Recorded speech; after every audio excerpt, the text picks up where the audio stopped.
Welcome to Starkey Soundbites. I'm your host, Dave Fabry, Starkey's Chief Hearing Health Officer. Today, we're talking with a real rocket scientist, a NASA rocket scientist, literally, and I am geeking out. Dr. Renee Horton describes herself as a hearing-impaired Black physicist mother of three. Until recently, she served as the Space Launch System Quality Engineer in the NASA Residential Management Office in New Orleans.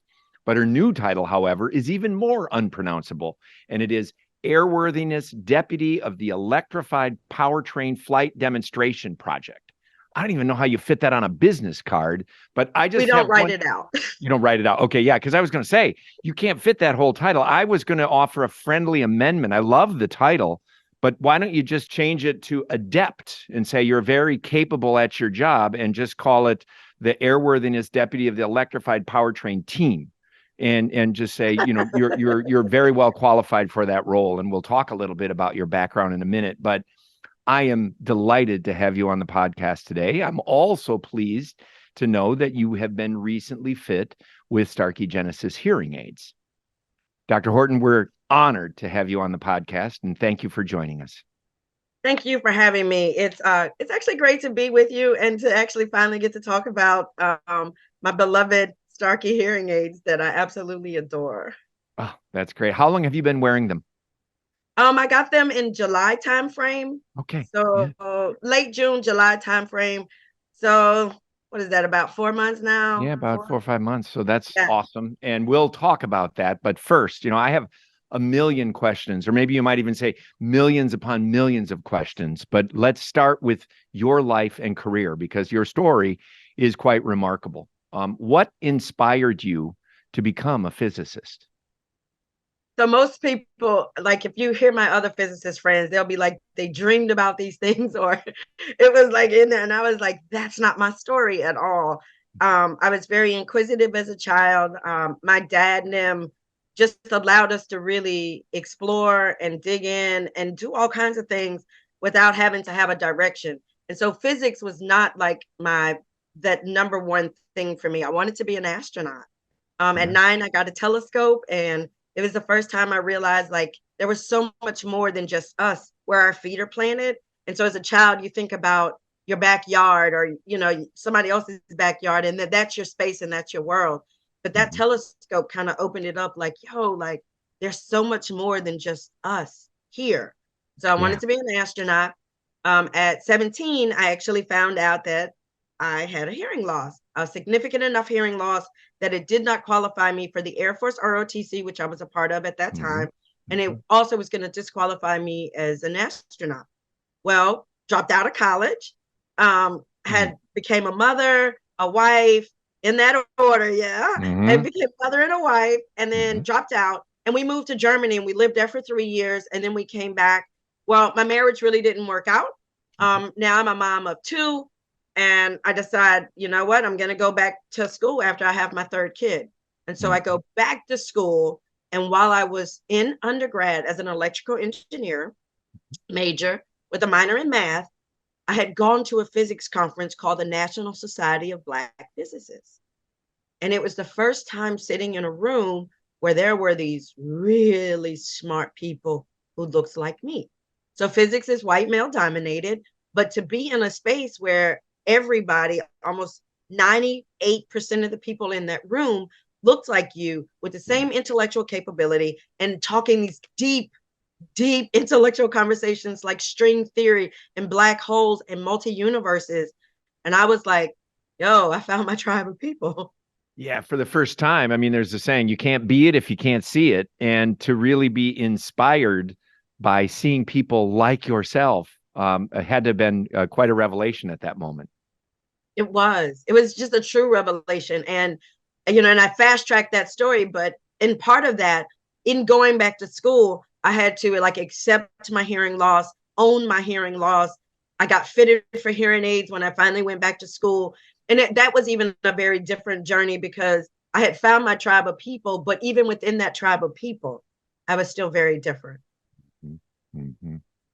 Well, that is fascinating. And so did you manage did they ever screen your hearing when you were in school or anything, and you somehow managed to fake your way through a hearing test, or did they not test it? That you, I mean, it's unusual today to see people going to the age of 17 with an undetected, undiagnosed hearing loss of that a significant enough degree that you were unable to join the ROTC program for the Air Force. As you said, that was when it first popped up, but oftentimes they're screening in schools. But did you fake your way through it, or do you remember?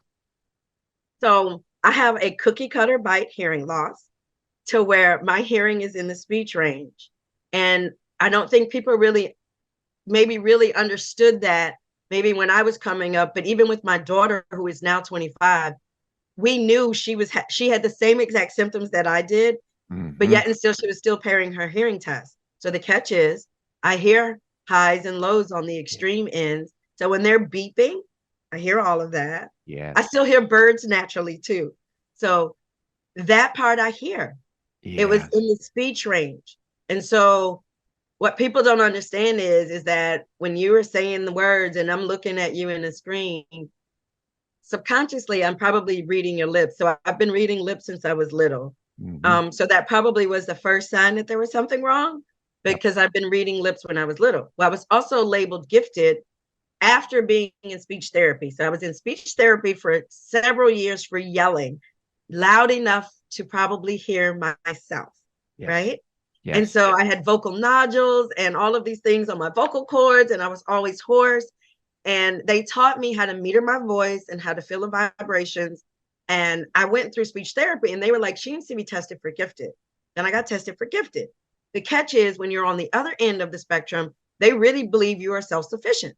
So you get these work packets, you start doing all this individualized work. And it was less about me having to hear what someone was saying to me and more about my ability to be able to read. I've been reading since I was 3. And so I flourished in that environment. I sat on the front row. I could read my teacher's lips. And, teachers, when back then, if you didn't get it right, they were like all in your face, like, are you not paying attention? Well, right. Now I am. I'm reading your lips. I get it. Well, I didn't realize that was my mechanism for even achieving at that point. It's amazing how the body kind of takes care of itself if you allow it to take care of itself, And so absolutely. I went through, and just thinking about it now, and when that test happened for the Air Force, right, that was a lot more intense. And my loss is a recessive genetic loss. And so it also is one that presents later in life. So the older I get, the worse it gets. So by the time I hit 17, been on this earth 17 years, hearing whatever I was hearing, it had gotten that point to where it was just that much worse, that it was enough to say, wait a minute, you're not in the normal hearing range again. When my nephew was being diagnosed, and he is profoundly deaf, and he started sounding like he had the deaf accent. And when he started getting diagnosed, I told my sister, I said, he doesn't hear well. She says, you just want him to be like you because you're the only one. And I said, no, he doesn't hear well. You need to have him tested. She called me and she said, he just passed the test flying colors. I said, let me guess. They did the beeps. She said, yes. I said, this is what I need you to repeat. So I repeated what my diagnosis was. I asked her to go back to her audiologist and asked her to have them retest him differently. And when it came back, he had a profound hearing loss. And he's been in hearing aids very early, like maybe 5 or 6. And he went to an integrated school where they taught him sign language. He is now matriculated out of that, and he's in regular middle school, but he's also flourishing. Yeah. And that's simply because we're still missing it. Yeah. Certain types of hearing losses we are missing as a whole in our community. And so I'm grateful that I've been able to be there, at least to be able to steer his path a little bit differently, so that he has a different path. And even with my daughter, she's currently in nursing school, and she's been fitted with her hearing aids. And we ended up getting her some specialized equipment to be able to be a nurse. Like she's got a special stethoscope that works with her hearing aids, just a whole lot of other technology to where they can live very much integrated lives into society without having to feel like I'm a bother to someone. Well, thank you for sharing that part of your hearing journey with me, because I was just curious when I knew that you hadn't been diagnosed until the age of 17, but you had me at Cookie Bite. And, you talked about with the Association of Black Physicists, and that was your tribe. I can tell you that our listeners are predominantly audiologists and hearing instrument specialists. So this is your tribe too, in that people, you're right. People with Cookie Bite losses are unusual. As you said, they're genetic in many cases. And even those individuals in some screening situations that are used in the schools, you start out at the lower frequencies, even with the beeps, and you pass, and then you pass on the higher ones. And in many cases, particularly for second or third graders, they may think, oh, they just weren't paying attention in the middle, but their low and their high are fine. And they can often, it is an unusual loss, but it really stresses the importance of paying attention to all of those frequencies or doing other tests that objectively measure hearing sensitivity. So thank you for geeking out a little bit on the loss, how it impacted you. And then also, I really appreciate your advocacy, knowing that it is a recessive genetic component for the people in your family that may have this condition, that you're saying, don't go with the first diagnosis if they're saying they're just fine, when you know and observed different symptoms. So now fast forward, here you are at NASA. Would you call this latest title, your newest title, would you call this a dream job, working for NASA? So that's the crazy thing. People always think it's like a dream job working for NASA. You have to remember, I wanted to be an astronaut. I know. So my dream was to be an astronaut and to be able to go into space. I settled into the role that I have now simply because I knew that the other one was not attainable. And then it became, well, you know what? You can still send people into space. Yeah. And NASA has given me some great opportunities along the way. There was a moment where I was able to write my name on a piece of hardware. And for me, that was my moment in space. I was able to, my name, my family's name was able to go travel. Of course, it disintegrated when it came back through the atmosphere, but that's okay too. Yeah. Yeah. The idea that I went in that space was pretty cool. The current job I have, though, is so cool because it kind of ties where I was when I found out about my hearing loss. So I was with the Air Force ROTC, and I was studying a lot of airplanes at the time. Mm-hmm. And so this current project is an airplane project. Mm-hmm. And so for me, it was like my first big circle with NASA was when I got to put my name on the equipment and then on the hardware and then go out of space. But now it's like, now I think I finally come full circle, because it's like my dream was to be an astronaut, but my dream was to be a pilot. And so I've worked out that one where I've gone into space, or my name has gone into space. And then two, now I get to work with pilots to be able to look at new technology that's going to be able to change, our carbon footprint here on Earth. Oh, that's fantastic. And I'm excited to see in this new role what comes out of it. And I'll be following that as you do that to reduce our carbon footprint. And, if I knew it wouldn't get you into trouble, we would sure love it, since you're now wearing our Genesis devices. You can even write your name on them if you could just send them in space on one of the next missions. So I'll tell you what, I've done one. I will do one a little bit better. I was able to be a part of the Astro Access, which is a disability organization that sends people, that should make space accessible for everyone. And so I actually got to do as one of their ambassadors and take flight. And so I was able to feel lunar gravity, Martian gravity, and then zero gravity. Well, I'd be more than happy to do that with some Starkey hearing aids if you guys want to send me back to do it again. All right, just between us. But yeah, we'll stay tuned on that and do that. But you talked about the way that hearing loss really was an important pivot point in your career, from your desire to be an astronaut, but then also look at the way you've excelled in this. Sometimes our path is a little different than what we imagined. And it's intriguing to see all that you have accomplished and will accomplish, and the role that hearing loss played in this directly, really, in your case. Yeah, it is. Like, when I sit down and think about it, I think about it a lot more now in the years, because it's like, I know, because my hearing loss is progressively getting worse and worse. And then we get this great technology, and it's like, oh, I'm back in the world again. So that's what Starkey did when I got fitted in July. It was like, oh, wait, I'm back in the world again. But one of the things is, it was like a matter of owning my hearing loss and understanding, like, this is who I am. So I could keep fighting it like, okay, I'm not going to do this. I'm just not going to do this because I fought wearing hearing aids for almost 10 years. So I was Talk diagnosed. about that. Yeah. So stigma, we recently in the United States have created a new category of over-the-counter hearing aids, and it's great because it improves accessibility to the technology. But as you know all too well, even someone who's a physicist and certainly capable of understanding the basic elements of what we're doing when we're amplifying sound and then applying AI, which we'll come to in a little bit.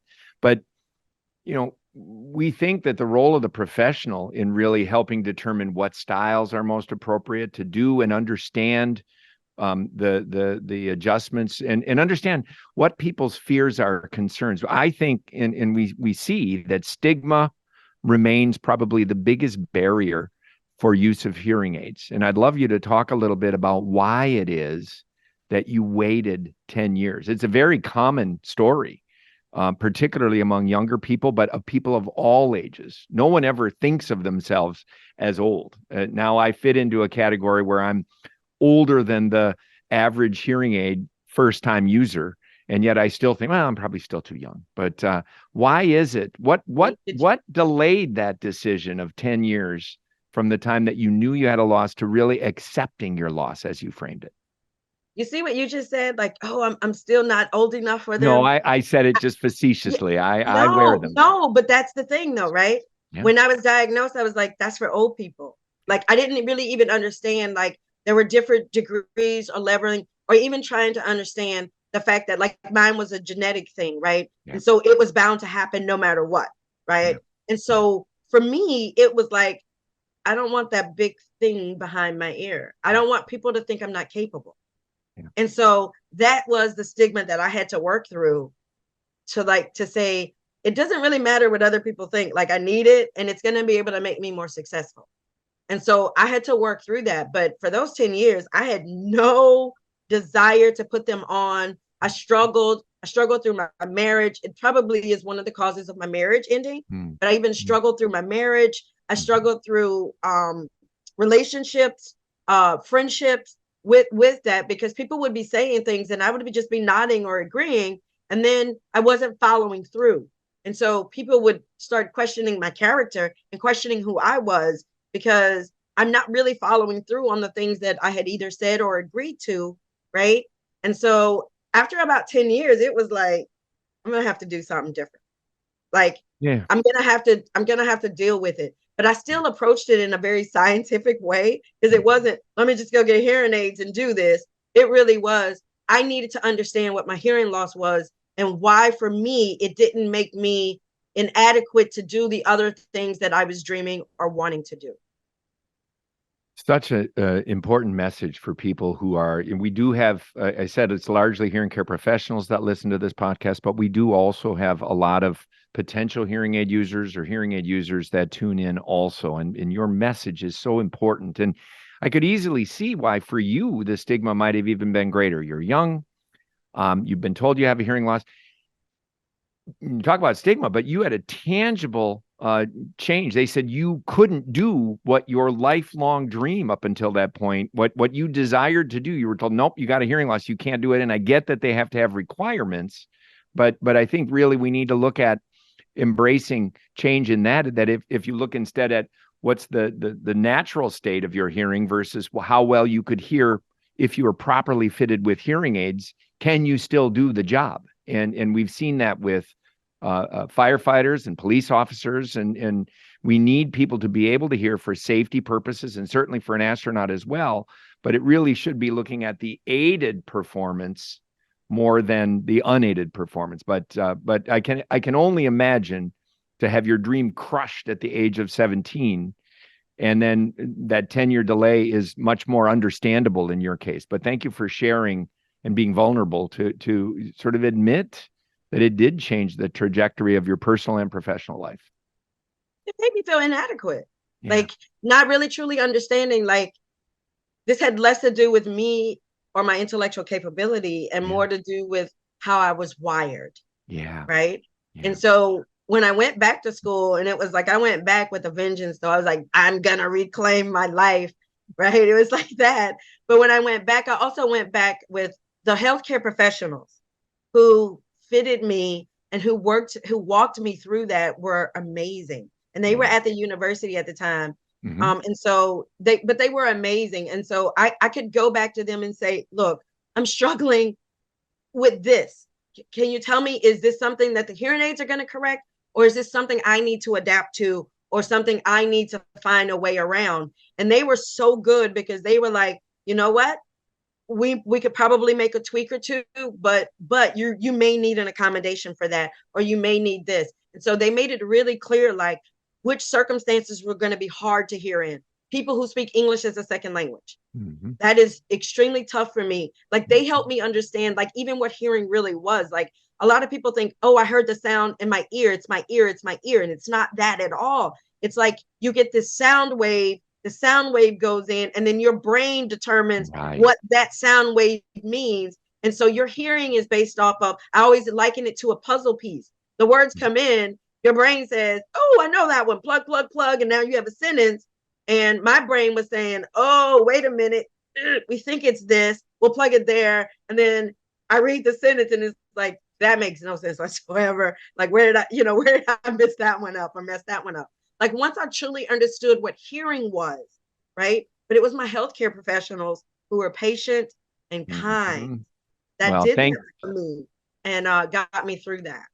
thank you for that endorsement of the prescriptive approach because, over the counter hearing aids couldn't help you with any of what you just talked about. I mean, you adjusting it yourself, and you had to have someone, a professional who was empathetic and could answer and address your concerns as you framed it. Is this something I need to adapt to, or is this something we can reprogram for?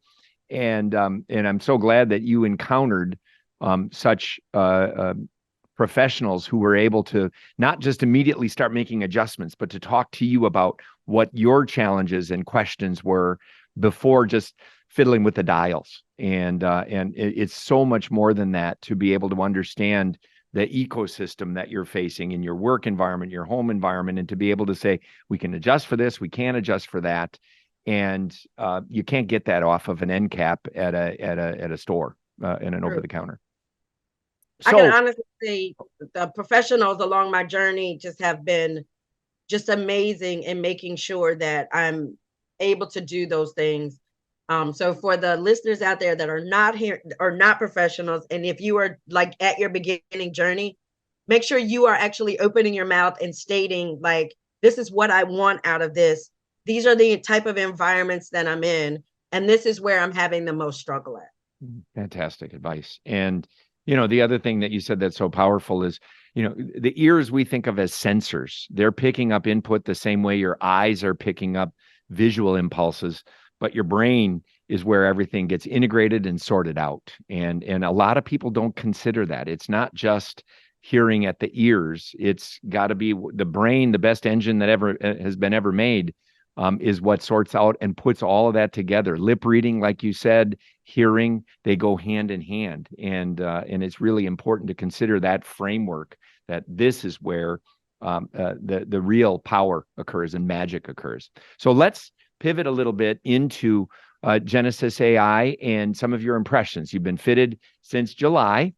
So talk to me about what it is in comparison to previous devices you've worn. What are you noticing that you're hearing better? What are some of your favorite features? And then please take this opportunity to let me know what we can do better. All right, so I'm gonna start with the craziness. So when I first was here, hit fitted a while back, like so when I was in the school and got fitted, there were always new noises that you didn't know that you were hearing, Mhm, right? And mhm. so for me, the first time was my shoes on the floor. Well, I've been in hearing aids since 27, and I'm 52. So I didn't realize that I was still not hearing sounds. And I got fitted with the hearing aids. And my audiologist is a mobile audiologist. He came to my house, fitted me at home, got me set up at home, and he leaves. And later that day, I go to my dad, and my dad has amazing hearing. He watches TV on 3. I watch TV on 33. The difference, right? So I say to my dad, I think something's wrong with our air condition. It's going womp, womp, womp, womp, womp, womp. He said, really? And I said, yeah. And I was like, and sometimes it goes, wah, wah, wah, wah, wah. He says, really? And I said, yes. I said, do you not hear that? And he said, no, I don't hear what you're talking about. And I said, oh, well, just come with me to the living room. So we walk out of his room and we go into the living room. And I said, see, you don't hear that? And he looks at me with the straightest of face and he says, sweetheart, that's the ceiling fan. And I've been in my house for 4 years.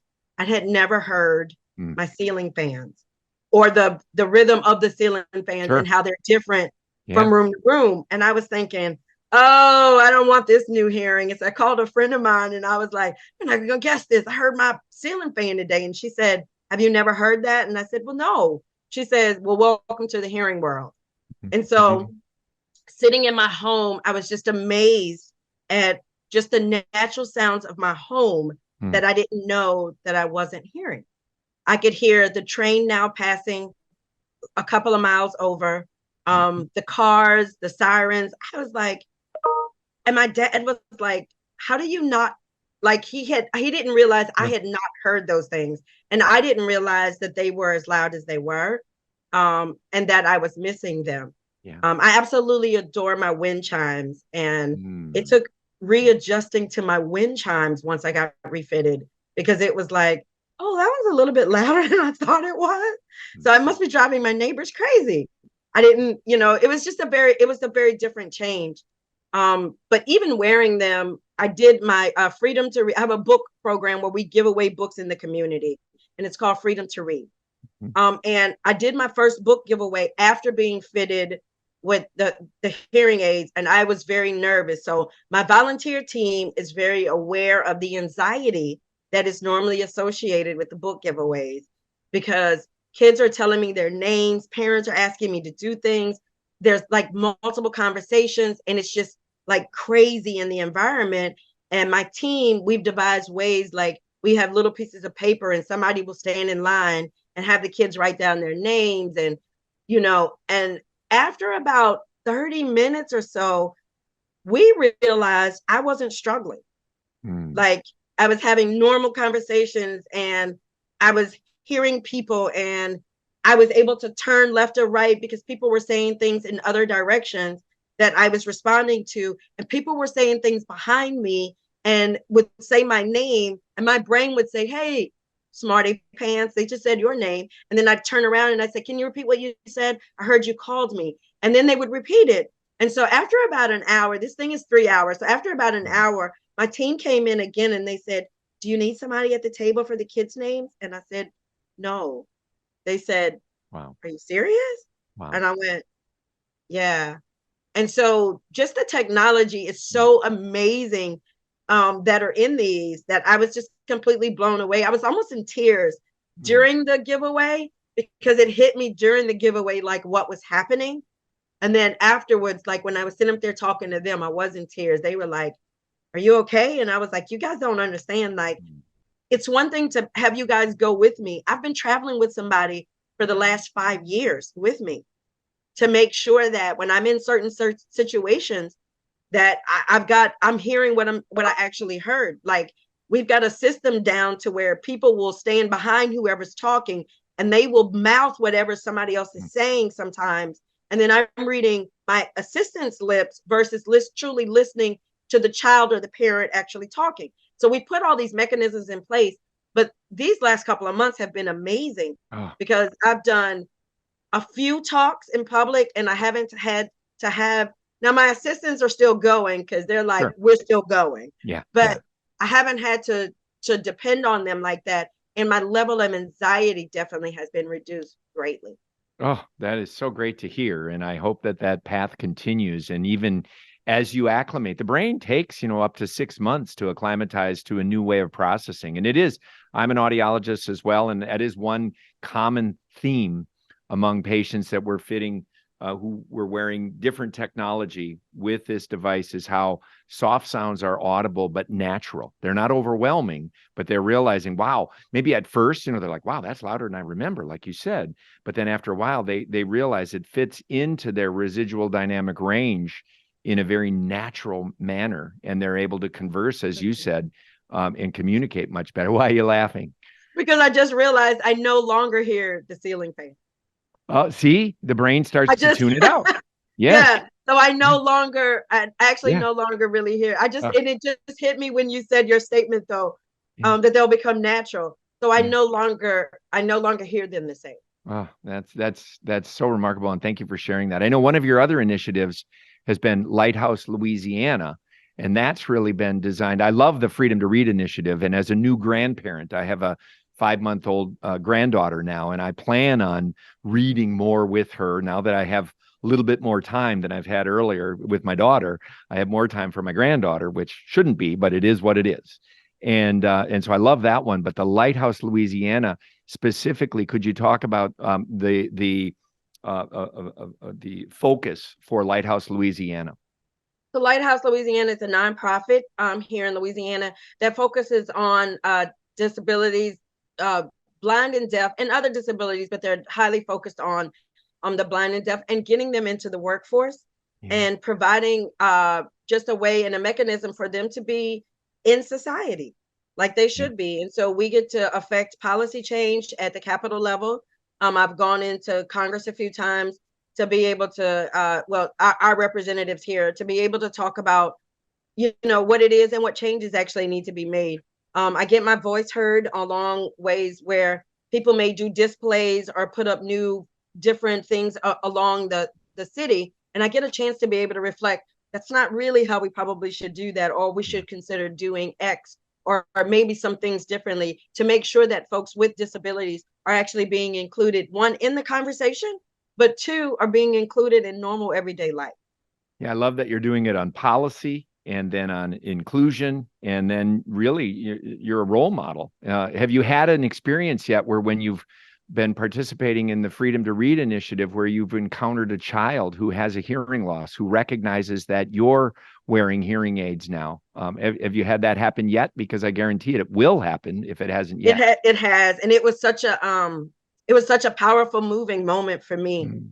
I had gone out to Mississippi, and it was one of the after school programs, and they were purchasing books every year to give to their after school program. So they purchased the first one, and I went out, and there was a young man in there who actually wore a cochlear implant in one and a hearing aid in the other, and he had the deaf accent.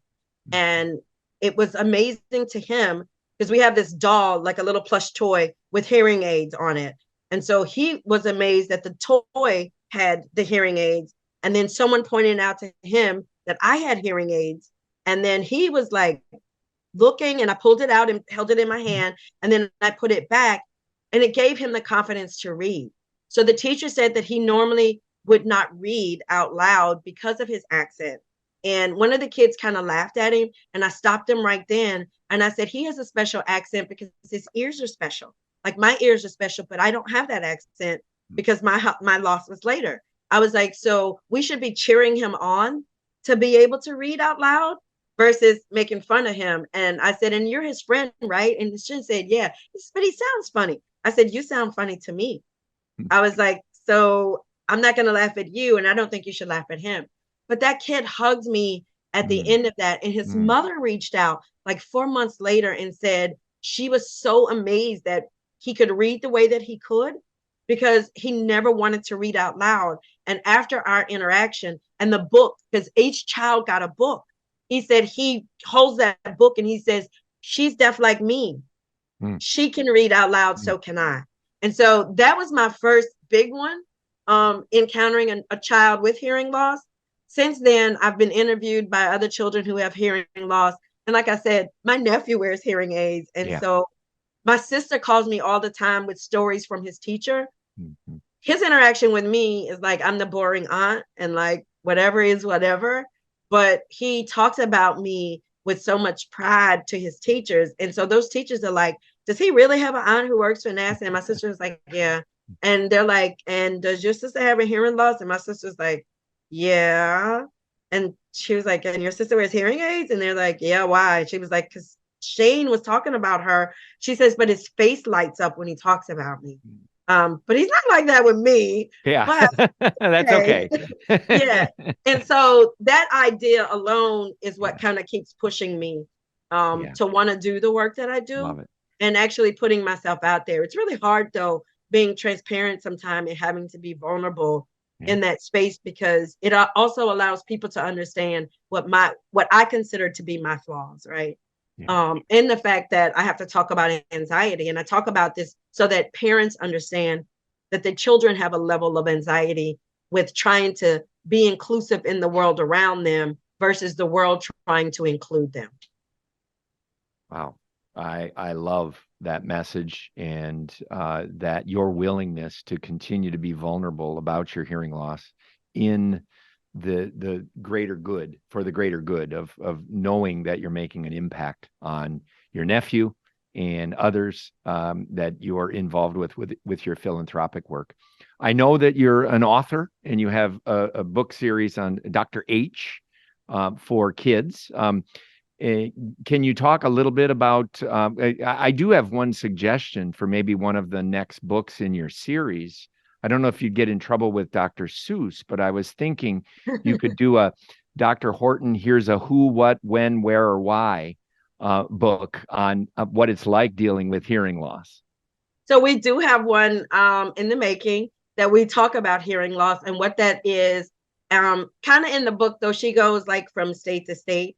So I like that title. I don't know if I'd get in trouble since he doesn't have a who, what, when, and why. Yeah, it might be better to get forgiveness rather than permission. But I think knowing the legacy of Dr. Seuss, he'd probably be okay with it. But it's a matter of his publishers. But I can't tell you how much I've enjoyed this conversation. And any final words for advice for someone with a hearing loss who's considering many of the same issues that you faced when you were that 17-year-old and reluctant to do something about it? Any advice for someone who's on the fence as to whether their hearing loss and hearing aids is going to make people think less of them, and the impact that it had on you? I think if I had truly understood, the mechanism of hearing, and that my brain played such an important part, I would have got fitted a whole lot earlier. Just like anything else, your brain has to be used. So if you're choosing not to get hearing aids because you're worried about what it looks like or what the stigma is going to be or what somebody else is going to think about you, I need you to think about the fact that you are using your brain less because your brain's not hearing it. So your brain doesn't have to keep working to do that. And you're using your brain less. And then you're going to start losing the memory of what those words sounds like. So then you're going to start losing what conversation actually should be like, and then you will end up withdrawing. So if you are at a point where you know you have a hearing loss, I'm going to highly recommend these Starkey AI Genesis, because it's Genesis AI. I'm going to get it right, guys. But I highly recommend them simply because it made a change for me. It's like a true total change. Like every now and then I get that sound suppression where they're kind of recalculating. I always say recalculating, but probably readjusting themselves to get the sound right or the environment right. The professionals are amazing. I've got these hearing aids like fitted in my truck once because I said, I can't do this noise I hear in my truck. You've got to fix that. I need you to take that noise away. And literally we're driving and they're like, what about now? What about now? And it was like, bing, there it is. Save it. I don't want that noise. There were things that I didn't want, right? Mm-hmm. And they were able to fix those. The technology has changed so much. So if you're one of these wearers and you were like me, I wore my first pair for 8 years thinking I'm just not going to change them. The technology changes every 2 to 3 years. You want to be looking at what the new technology is and making a list of what's actually more important to you. It's really important that I hear my grandson's voice. That's really important for me right now, right? To be able to do that. And so am I willing to give up something else? I really am able to give up something else just simply in that. But I've been able to work with healthcare professionals that are like, you know what? You don't have to give these things up. They're patient, right? Let's work with it and then let's get it right. There's new technology out there. Just don't be afraid of it. And if the first one doesn't work, go back at it and try it again, second time. Couldn't have said it better myself. I think we'll end right there. And Dr. Horton, thank you for joining us today. I really enjoyed this conversation. And I know that our listeners are going to love this conversation. And to our listeners, if you enjoyed this episode, please like us, subscribe, share it with your network, your colleagues, your friends, anyone. In this case, I think would be great if someone is on the fence or thinking about the concerns that they have about their hearing loss. Share this episode with them on your favorite podcast platform. And if you have ideas about future topics or know someone who we should have on the show, send us an email to soundbites@starkey.com. We'll be featuring your questions and getting some answers from Starkey experts on future episodes. And so I would end today by saying we have 2 ears and 1 mouth. Let's use them in that proportion and listen better. And again, Dr. Horton, thank you. Thank you for having me.